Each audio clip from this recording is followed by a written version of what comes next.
بنات، فيديو جديد من فيديوهات قناة حنين تي في. النهارده هنعمل لكم الخروخال دوت. هو بسيط جدا ومن مواد بسيطة جدا. اول حاجة عشان نعمله لا تنسوا الاشتراك بقناة حنين تي في عشان توصل لكم كل جديد اللي احنا هنستعمله. الحاجات اللي احنا هنستعملها، هنستعمل فصولات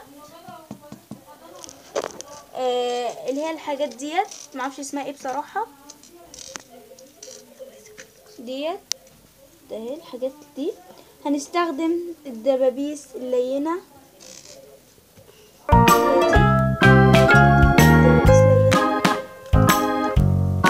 بصي بتفهمنا كده يعني بتاعتنا كده.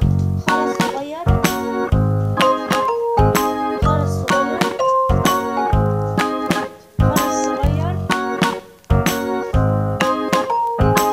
يلا بينا.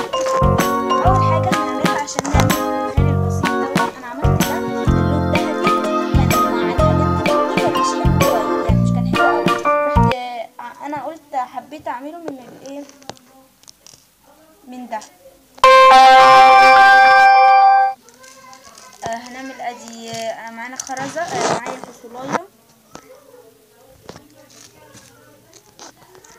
فصولايه.